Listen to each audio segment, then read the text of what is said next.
Hello student, कैसे हैं आप सभी लोग। आई होप आप सब बढ़िया होंगे।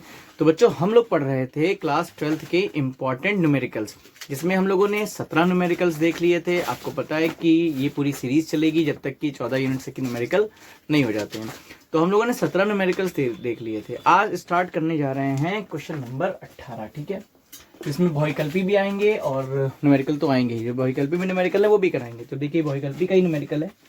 कह रहा वायु में 1 सेंटीमीटर दूरी पर रखे प्रत्येक 1 माइक्रोकूलाम के 2 धनात्मक बिंदु आवेशों के निकाय की वैद्युत स्थितिज ऊर्जा ज्ञात कीजिए। ठीक है, तो वायु में 1 सेंटीमीटर दूरी पर रखे प्रत्येक, बात समझ रहे हैं, प्रत्येक 1 माइक्रोकूलाम के 2 धनात्मक बिंदु आवेशों, एक बिंदु आवेश मान लीजिए ये रखा हुआ है, एक बिंदु आवेश ये रखा हुआ है। ठीक है, और इसको Q1 मान लेते हैं, इसको Q2 मान लेते हैं। बात समझिए, और इनकी दूरी क्या दे रखा है, इनके बीच की 1 सेंटीमीटर दे रखा है। ठीक, ये हमें क्वेश्चन में गिवन है। ठीक, उसके बाद देखिए, कह रहा धनात्मक बिंदु आवेशों के निकाय की वैद्युत स्थिति ऊर्जा ज्ञात कीजिए। हमें U का मान ज्ञात करना है। अच्छा, एक चीज याद, आपने जब ये चैप्टर पढ़ा होगा, ये विभव चैप्टर है। ठीक है, विभव संधारित्र वाली यूनिट है, यूनिट नंबर 2। इसमें पढ़ा होगा वैद्युत स्थिति ऊर्जा का फॉर्मूला होता है 1/4 pi epsilon not Q1 Q2 upon R। ठीक है, ये होता है फॉर्मूला। अब बात समझिए, इसमें 2 आवेश है Q1 Q2, और Q1 Q2 की वैल्यू कितनी दे रखी है, 1 माइक्रोकूलाम, यानी कि Q1 किसके बराबर है, Q2 के बराबर, दोनों क्या प्लस 1 माइक्रोकूलाम का मतलब 10⁻⁻6 कूलाम। ठीक है, अब देखिए यहां से U बराबर, इसका मान तो आपको पता ही कितना होता है, 9 गुणा 10⁻9। ठीक, 1 1 1 10⁻6 -6 कितना हो जाएगा, -12 हो जाएगा। ठीक, नीचे देखिए R 1 सेंटीमीटर की दूरी पर है, तो 1 गुणा 10⁻2 आ जाएगा यहाँ पे। आप समझिए, जब अगर हम यहाँ पर देखें तो U इज इक्वल टू क्या है, 9 गुणे 10⁻9 और गुणा 10 की पावर -2 -12 -10 बचा, -10 प्लस का 9 कितना हो जाएगा, -1 कितना आ जाएगा, रुकिए, +9 और -10 कितना हो जाएगा, -1। अच्छा, ये तो हट ही गया, अब डायरेक्ट लिख दिया हमने, कितना लिख दिया है, 10⁻⁻1। इसको क्या लिख सकते हैं, 9/10। ठीक, 9/10 का मतलब U बराबर 0.9 जूल, यही तो हो जाएगा ना। तो ऑप्शन में देखिए दे रखा है 0.9 इलेक्ट्रॉन वोल्ट, 0.9 जूल, 1 जूल और D 9 जूल। तो आंसर आपको मिल गया होगा कौन सा, ऑप्शन नंबर बी सी हो जाएगा, यानी कि 0.9 जूल। ठीक, समझ में आ गया, आसान क्वेश्चन था। चलिए इसे नोट कर लीजिएगा अगर करना चाहें तो। अब हम लोग देखते हैं नेक्स्ट क्वेश्चन, यानी कि क्वेश्चन नंबर 19। हटाते हैं इसे यहां से, क्वेश्चन नंबर 19 देखते हैं। देखिए, कह रहा है 1 इलेक्ट्रॉन वोल्ट का मान कितना होता है। तो आसान चीज है, 1 electron 1 eV is equal to होता है 1.6 10⁻⁻19 जूल। ठीक, ये होता है 1 इलेक्ट्रॉन वोल्ट का मान। तो इसमें ऑप्शन कौन सी हो जाएगा, ऑप्शन नंबर सी हो जाएगा। ठीक है, याद रखिएगा जूल, गुलाम मत लिख के चले आइएगा। ठीक, गुलाम भी ऑप्शन में दे सकते हैं आप, गुलाम कर दो। 1 इलेक्ट्रॉन वोल्ट ये ऊर्जा है। ठीक है, तो किसके बराबर होगी, जूल के। कितने जूल के, 1.6 × 10⁻⁻19 जूल के। ठीक, अब देखिए ये हो गया क्वेश्चन नंबर 19। अब 20 देखिए क्या कह रहा है। कह रहा है एक समान वैद्युत क्षेत्र ई में रखे वैद्युत द्विध्रुव आघूर्ण वाले, ठीक है, वैद्युत आघूर्ण द्विध्रुव आघूर्ण P वाले वैद्युत द्विध्रुव को 90 डिग्री से घुमाने में किया गया कार्य। देखिए, कार्य का फॉर्मूला आपने पढ़ा होगा, PE 1 - cos थीटा। ठीक, ये पढ़ा होगा कार्य का फॉर्मूला, जब आपने डेरिवेशन वगैरह इसके किए होंगे। तो कितना घुमाने पर, 90 डिग्री, तो इसका मान कितना हो जाएगा, 90 डिग्री हो जाएगा, है ना। थीटा भाई जो कोण घुमाने पर होता है, और cos 90 का मान होता है 0, तो ये खत्म हो जाएगा, खाली क्या बचेगा, PE बचेगा। तो इसमें ऑप्शन है PE, हाँ है, ऑप्शन नंबर सी हो जाएगा, यानी कि PE से हो जाएगा। ठीक है, चलिए अब देखते हैं क्वेश्चन नंबर कौन सा, क्वेश्चन नंबर 21, इसकी बात कर लेते हैं। कह रहा E बराबर 0, बात को समझिए, E बराबर 0 वाले वैद्युत क्षेत्र में विभव V का दूरी R के साथ क्या परिवर्तन होता है। बात को बहुत ध्यान समझिएगा। आपने विभव प्रवणता वैद्युत क्षेत्र में संबंध पढ़ा होगा, delta V upon delta x. ठीक, R क्या है, दूरी है। अब मेरी बात बहुत ध्यान सुनिए, अगर E का मान 0 हो गया, अगर E का मान 0 हो गया, तो जो परिवर्तन है डेल्टा V वो भी क्या हो जाएगा, 0। अब जब परिवर्तन डेल्टा V 0 हो जाएगा, सॉरी डेल्टा परिवर्तन 0 हो जाएगा, इसका मतलब V क्या है, नियत है। ठीक, तो V क्या है, नियत है। इसका ऑप्शन देखिए कैसे हो जाएगा, D, यानी कि V बराबर नियत, अर्थात R पर निर्भर नहीं करता है। तो ऑप्शन D सही हो जाएगा। तो ये हो गया क्वेश्चन नंबर 21। अब कौन सा बचा है, 22 देख लेते हैं, है तो बहुत क्वेश्चन। 22 देखते हैं, बहुविकल्पी चल रहे हैं तो थोड़ा रफ्तार से चल रहे हैं, ठीक है, ज़्यादा से ज़्यादा क्वेश्चन हो जाए ज़्यादा बढ़िया है। चलिए 21 नंबर देखिए क्या कह रहा है। नहीं 22 नंबर कह रहा है एक गोलाकार चालक की त्रिज्या 9 मीटर है, ठीक है, गोलाकार चालक की त्रिज्या r का मान दे रखा है 9 मीटर दे रखा है, ठीक। उसके बाद कह रहा है इसकी वैद्युत धारिता कितनी है। अच्छा वैद्युत धारिता मतलब C का मान पूछ रहा है। गोली संधारित्र की धारिता अगर सूत्र होता है वो होता है C बराबर 4 pi epsilon not into r क्या होती है, त्रिज्या होती है, बुक्स में कभी कभी a भी दिया होता है त्रिज्या, तो C बराबर। अच्छा एक बात बताइए 1/4 पाई एप्सिलॉन नॉट का मान होता है 9 × 10 की पावर 9, तो अगर 4 पाई एप्सिलॉन नॉट को ऊपर ले जा रहे हैं तो इसका मान कितना हो जाएगा 9 × 10 की पावर 9, 1/9 × 10 की पावर 9, r का मान कितना है 9, 9 से 9 मर गया, C का मान कितना हो गया 10 की पावर -9 फैरेड। अब बात देखते हैं ऑप्शन की, तो 10 की पावर 9 फैरेड नहीं हो सकता, 10 की पावर ऑप्शन नंबर डी देखिए, डी ऑप्शन सही हो जाएगा, 10 की पावर -9 फैरेड सही हो जाएगा। तो ये कुछ बहुविकल्पी क्वेश्चन से और भी है बहुविकल्पी नहीं, ये ठीक है, इतने इंपॉर्टेंट बहुविकल्पी क्वेश्चन तो ये हो गए। अब थोड़ा थ्योरेटिकल क्वेश्चन करने जा रहे हैं, मतलब न्यूमेरिकल ही होंगे लेकिन ये बहुविकल्पी नहीं होंगे। तो चलिए स्टार्ट करते हैं क्वेश्चन नंबर 23 से, ठीक। क्वेश्चन नंबर 23 मैं फिर कहूंगा क्वेश्चन पहले आप खुद ट्राई किया करिए, जब नहीं लगे तब आप जो है सोल्यूशन देखिएगा, ठीक है, क्योंकि आपको तैयारी करनी, बोर्ड्स करीब है। कह रहा है धातु के दो गोलों का व्यास क्रमशः 6 सेंटीमीटर तथा 4 सेंटीमीटर है। तो पहला हम D1 ले लेते हैं 6 सेंटीमीटर और D2 ले लेते हैं कितना 4 सेंटीमीटर है, ठीक। आगे कह रहा है कि इन्हें समान विभव तक आवेशित किया गया है, तो V समान है। कह रहा है गोलों के आवेश के पृष्ठ घनत्वों का अनुपात ज्ञात कीजिए, मतलब क्या ज्ञात करना है σ1/σ2 हमको ज्ञात करना है। अनुपात का मतलब ये बटे में निकालेंगे वही अनुपात हो जाएगा, ठीक है। चलिए इतना हमें ज्ञात करना है। अच्छा आवेश का पृष्ठ घनत्व का फॉर्मूला क्या होता है, सिग्मा इक्वल टू होता है Q के अपॉन में A होता है, ठीक। क्वेश्चन में कह रहे थे कि धातु के दो गोलों का व्यास इतना है, इन्हें समान विभव तक आवेशित किया जाता है। अच्छा गोलों पर विभव क्या हो जाएगा, बहुत ध्यान समझिएगा, विभव क्या हो जाएगा, समान विभव है तो विभव क्या हो जाएगा V बराबर 1/4 पाई एप्सिलॉन नॉट Q के बटे में।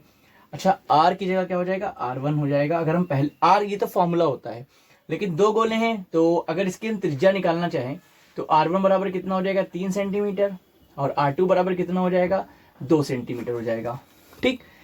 अब देखिए Q/A लिखा हुआ है, तो अगर हम पहले गोले पे आवेश का पृष्ठ घनत्व देखें तो क्या हो जाएगा σ1/Q/A1 है ना, और दूसरे गोले पे σ2 बराबर Q/A2 हो जाएगा, है ना, ये हो जाएगा आवेश का पृष्ठ घनत्व गोलों पे। अब अगर हमें निकालना है अनुपात तो हम कहेंगे समीकरण 1 मान लेते हैं, समीकरण 2 मान लेते हैं और यहाँ क्या कर देते हैं समीकरण 1/2 कर लेते हैं, ठीक। जब ये कर लेंगे तो देखिए हमें क्या मिलने वाला है, σ1/σ2 इज इक्वल टू ये मिलेगा Q/A1 को गोला है, गोले का क्षेत्रफल क्या होता है 4 पाई r², तो यहाँ r1² कर देंगे, यहाँ क्या हो जाएगा Q से Q काटिएगा नहीं, यहाँ क्या हो जाएगा 4 पाई r2² हो जाएगा, ठीक। अब समझिए एक चीज और, अगर हम एक काम करें σ1/σ2 विभव लाना है, विभव का फॉर्मूला क्या होता है 1/4 पाई एप्सिलॉन नॉट Q/R, तो 4 पाई दिख गया, 4 पाई यहाँ दिख गया। अगर हम एप्सिलॉन नॉट से ऊपर नीचे गुणा भाग कर दें, यानी कि यहाँ एप्सिलॉन नॉट लिख दें और यहाँ एप्सिलॉन नॉट लिख दें, कोई समस्या नहीं। लेकिन देखिए ऊपर क्या बन जाएगा 1/4 पाई एप्सिलॉन नॉट, ठीक, Q के बटे में एक R1 अलग कर लेते हैं और इनटू में 1/R1 कर देते हैं, कोई समस्या नहीं होगी। समस्या नीचे आ जाते हैं, इसको भी क्या ऐसे लिख सकते हैं 1/4 पाई एप्सिलॉन नॉट, यहाँ क्या हो जाएगा Q/R2², R2 अलग कर लेते हैं और एक R2 अलग कर लेते हैं। अब देखिए ये पहले गोले के विभव हो गया V, ये क्या हो गया दूसरे गोले पे विभव, ये भी V क्यों हमने कहा क्योंकि क्वेश्चन में कह रहा है प्रश्न अनुसार V1 बराबर क्या है V2 है, ठीक। यहाँ से हो जाएगा σ1/σ2 is equal to V into 1/R1 और नीचे क्या हो जाएगा V into 1/R2, V cancel, R2 ऊपर R1 नीचे, यही तो होगा। तो ये R है, ओम टाइप का लग रहा है, ये ऐसे बना दिए जैसे लग रहा है प्रतिरोध का मात्रक है, लेकिन चलिए सही कर देते हैं थोड़ा सा, R2 बटे में R1, तो R2 का मान 2 और R1 का मान 3, तो सिग्मा 1 अनुपात सिग्मा 2 कितना हो जाएगा 2:3। ये आंसर आ जाएगा। समझ गए होंगे, क्योंकि समान विभव पहले ही कह रखा था उसने, इसीलिए हमने जो है समान विभव कर दिया। ठीक, तो ये हो गया क्वेश्चन नंबर 23। अगर चाहें तो इसे नोट कर लीजिएगा। हम लोग नेक्स्ट क्वेश्चन देखते हैं, क्वेश्चन नंबर 24। हटा दें, चलिए देखिए नोट कर लीजिएगा। क्वेश्चन नंबर 24 देखिए, कह रहा समान धारिता के 4 संधारित्र श्रेणी क्रम में 20 वोल्ट की बैटरी से जुड़े हुए हैं। ठीक, जैसा जुड़े हुए हैं जोड़ देते हैं। 1 2, फिर ये भू संपर्कित कर दिया है O पॉइंट, उसके बाद 1 2, ये 4 जुड़े हुए हैं। ये P है, ये Q है, ये 20 वोल्ट की बैटरी से जुड़े हुए हैं। ठीक, आगे क्या कह रहा है, कह रहा है 20 वोल्ट की बैटरी से जुड़े हैं, मध्य बिंदु भू संपर्कित है। भू संपर्कित का मतलब क्या हो गया, जो बिंदु O पर विभव होगा वो कितना हो जाएगा 0। क्या तय करने कह रहा है, BP ज्ञात कर लीजिए और VQ ज्ञात कर लीजिए। यही 2 पॉइंट तो ज्ञात करने के लिए कह रहा है ना, बड़ा आसान है। कैसे, देखिए ये प्लस ये माइनस, ठीक, इन दोनों का अगर अंतर देखें, इनके बीच P और Q के बीच विभवांतर कितना लगा 20 वोल्ट। तो हम यहाँ से ये नहीं कह सकते हैं कि VP माइनस VQ बराबर 20 वोल्ट, कह सकते हैं। इसको समीकरण 1 मान लीजिए। ठीक, अब मेरी बात सुनिए, जितने संधारित्र समान संधारित्र चारों हैं, तो जितने इधर लगे उतने इधर लगे, यानी कि इधर का विभवांतर और इधर का विभवांतर दोनों क्या होगा, समान होगा। तो हम यहाँ से कह सकते हैं कि VP माइनस VO, ठीक, किसके बराबर होगा, VO माइनस VQ के बराबर होगा, है ना। इधर और इधर का विभवांतर क्या होगा, समान होगा। अब देखिए VP VO उधर है, VQ इधर, तो यहाँ क्या रहेगा VP plus VQ is equal to VO उधर जाके 2VO बन जाएगा, और VO का मान 0 है, तो VP plus VQ is equal to कितना आ जाएगा 0 आ जाएगा। अब देखिए समीकरण क्या मान लीजिए 2। अब हमें 2 इक्वेशन मिल गई, VP और VQ निकालना, जोड़ दीजिए। इन्हें जब जोड़ेंगे तो VP VP 2VP हो जाएगा, VQ VQ कट जाएगा, प्लस में माइनस में, इधर क्या बचेगा 20, 2 से काटिए 10 बार जाएगा, कितना हो जाएगा VP बराबर हो जाएगा प्लस का 10 वोल्ट। अब इसको उठा के किसी इक्वेशन में रख दीजिए, हम 2 में रख के दे रहे हैं, समीकरण 2 से, समीकरण 2 से रखिए इस 2 में, तो कितना हो जाएगा, ये 10 प्लस VQ बराबर 0, तो VQ का मान कितना आ गया माइनस का 10 वोल्ट। अब अगर आप गौर से देखें तो -10 प्लस इनका अंतर निकाल के देखिए, 10 माइनस -10 कितना हो जाएगा, ये 20 वोल्ट, ऐसे भी आ जाएगा। तो ये हो गया क्वेश्चन नंबर 24, नोट कर लीजिएगा इसे। नेक्स्ट क्वेश्चन देखते हैं, क्वेश्चन नंबर 25 राइट है, 25 देखते हैं।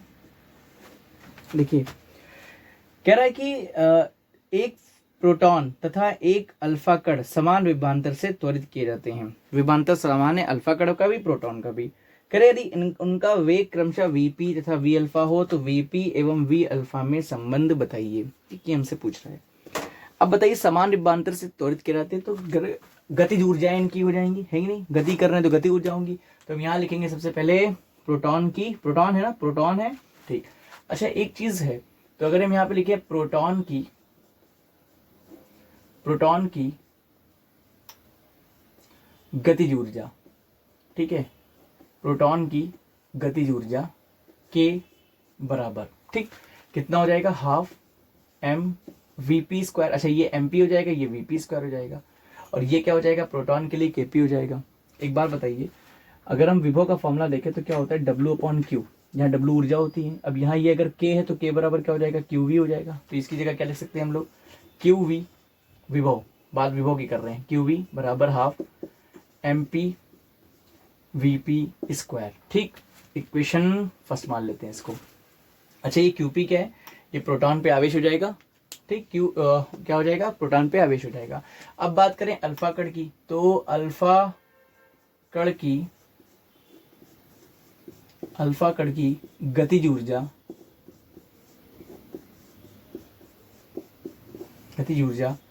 K अल्फा बराबर 12 m अल्फा V अल्फा²।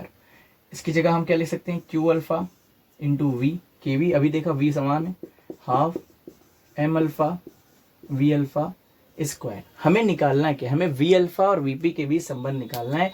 तो हम एक काम करते हैं, समीकरण 1/2 कर लेते हैं, समीकरण 1/2 कर लेते हैं, ठीक। अब बताइए मुझे, अगर हम करेंगे तो इधर क्या बचेगा, इधर हमारे पास बचेगा QP/Q अल्फा। क्यों, क्योंकि V और V दोनों क्या हो जाएंगे, कैंसिल हो जाएंगे। इधर देखिए क्या बचेगा, हाफ कैंसिल, ऊपर हो जाएगा MP, नीचे क्या हो जाएगा M अल्फा। और अगर इधर आप देखें गौर से तो ये हो जाएगा वीपी अपॉन वी अल्फा का स्क्वायर। इतना तो समझ ही गए होंगे आप लोग क्यों ऐसा हो गया, इतना हो गया। चलिए अब आगे देखते हैं। अब अगर हम इसमें एक चीज देखें, क्योंकि हमको चाहिए कि हमें वीपी अपॉन वी अल्फा चाहिए, तो देखिए VP upon V alpha is equal to, ये एम अल्फा इधर जाएगा, एम पी इधर जाएगा, तो ये हो जाएगा क्यूपी इंटू कितना एम अल्फा और क्यू अल्फा के गुणे में क्या आ जाएगा, एम पी आ जाएगा, यही आएगा ना। लेकिन एक बात मुझे बताइए, क्यूपी जो होता है, अगर हम क्यूपी यानी कि प्रोटॉन पे आवेश क्यू माने, तो जो अल्फा कण पे आवेश होता है वो प्रोटॉन के, देखिए अल्फा कण क्या होता है 2He4, बात समझ रहे ना, 2He4। तो अल्फा कण पे जो आवेश होता है वो इलेक्ट्रॉन, मान लीजिए क्यूपी का मान अगर हम ई मान लें, क्योंकि जितना इलेक्ट्रॉन पे आवेश होता है उतना ही प्रोटॉन पे होता है, तो हम ई मान लेते हैं पॉजिटिव। अल्फा कण पे इतना ही दुगना चार्ज होता है, +2E होता है ना, होता है कि नहीं होता है। अब अगर हम एम अल्फा की बात करें, तो मान एम पी की बात करें, तो प्रोटॉन का द्रव्यमान अगर हमने एम माना तो 1H1 प्रोटॉन हो गया, और ये क्या होता है 2He4, इसका मतलब 4 गुना होता है, तो एम अल्फा का मान कितना हो जाएगा 4m हो जाएगा कि नहीं हो जाएगा। ठीक, अब अगर ये समझ में आ गया है तो अब ये मान सारे यहां रख देते हैं।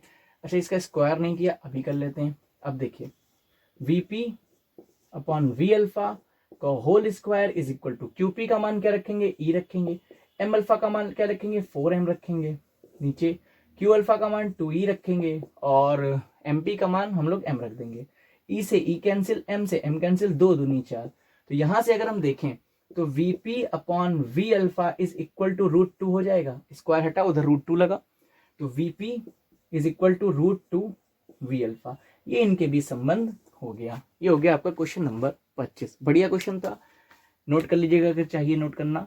और आई होप आप लगा रहे होंगे पहले से ही ये सारे क्वेश्चंस, मैं बस आपको हिंट दे रहा हूँ, ठीक है। अगर पहले खुद ही ट्राई किया करिए, जब नहीं लगे तब इधर देखिएगा, ठीक है। तो नोट कर लीजिएगा। अब देखते हैं नेक्स्ट क्वेश्चन, क्वेश्चन नंबर 26। हटा दें। कह रहा दो आवेशित क्षैतिज प्लेटें जिनके बीच की दूरी 2 सेंटीमीटर है।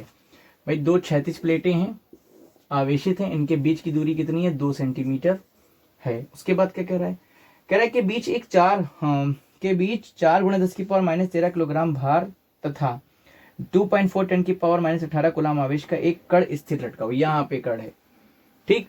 अब ये कण आवेशित है, इसका एक बात तो क्लियर हो गई, इसका द्रव्यमान दे रखा है, m का मान कितना दे रखा है 4 × 10⁻13 kg दे रखा है, ठीक। फिर आवेश दे रखा है q का मान कितना है 2.4 × 10⁻18 कूलाम दे रखा है। उसके बाद कूलाम का एक कण स्थिर होकर लटक रहा है, दोनों प्लेटों के बीच विभवांतर ज्ञात कीजिए, v का मान हमें ज्ञात करना है, और g का मान दे रखा है 10 मीटर पर सेकेंड। जब भी हम लोग 10 मीटर पर सेकेंड स्क्वायर देखते हैं तो अच्छा लगता है कि कैलकुलेशन में थोड़ी सी आसानी होगी।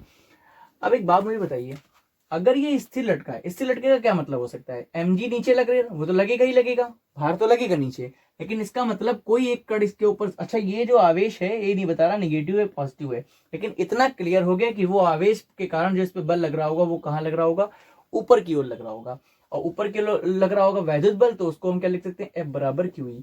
अब ये रुका तभी रहेगा जब दोनों बल आपस में क्या हो, बराबर हो। तो हम यहाँ लिखेंगे संतुलन की अवस्था में, संतुलन की अवस्था में, संतुलन की अवस्था में, देखिए बहुत ध्यान से, ये F किसके इक्वल होगा mg के, और F को ही क्या लिख सकते हैं हम लोग QE लिख सकते हैं। अच्छा एक चीज देखिए, इस पे वैद्युत क्षेत्र जो है नहीं दे रखा है, हमें विभवांतर निकालना है, और दूरी दे रखी है, तो आपने पढ़ा होगा विभव प्रवणता और वैद्युत क्षेत्र में संबंध में Q बराबर Q इंटू E का मान क्या पड़ा होगा V/D पड़ा होगा, ठीक, इज इक्वल टू mg। अब लग गया क्वेश्चन, कैसे V इज इक्वल टू क्या हो जाएगा mg/d में Q, मान रखिए m का मान है 4 × 10⁻13, g का मान 10, e का मान 2 सेंटीमीटर है ना, तो d बराबर 2 × 10⁻2 मीटर हो जाएगा, तो 2 × 10⁻2 मीटर, नीचे q का मान 2.4 × 10 की पावर कितना -18। सॉल्व करिए इसे, कैसे करेंगे सर, ये लीजिए, ये पॉइंट से ये 0 बढ़ गया एक, और 4 से अगर काटें तो 4 × 24, 2 1 कम 2, 2 3 6, 1/3 को हम क्या लिख सकते हैं, इसको लिख सकते हैं 3 3 मतलब 0.33 × 10 की पावर कितना माइनस का 13, माइनस का 2, माइनस का 15 और माइनस का 18 नीचे, तो कट जाएगा, 3 बचेगा, ऊपर जाके 3 हो जाएगा। तो अगर पॉइंट को इधर ले जाए तो v इक्वल टू हो जाएगा 3.3 इंटू 10 की पावर, ये घट जाएगा ना, इधर पॉइंट लेके जा रहे हैं तो कितना हो जाएगा 2 वोल्ट हो जाएगा। आंसर कितना आ रहा है? आंसर आ रहा है 3.33 इंटू 10 की पावर 4 वोल्ट। अरे कहीं, अरे हाँ क्यों नहीं आ रहा होगा, ये 2 जीरो छोड़ दिए ना, जोड़िए यहाँ पे, तो 2 जीरो और जोड़ेंगे कितना हो जाएगा, ये 5, तो ये कितना बच जाएगा, 4 वोल्ट आ जाएगा। ये हो गया क्वेश्चन नंबर 26। ठीक है, आज के लिए इतने रखते हैं। इसके आगे क्वेश्चन यानी कि क्वेश्चन नंबर 27 से नेक्स्ट वीडियो में पढ़ाएंगे, बताएंगे आपको। ठीक है, अगर वीडियो अच्छी लगे तो लाइक करिएगा, चैनल को सब्सक्राइब करिएगा। Thank you so much.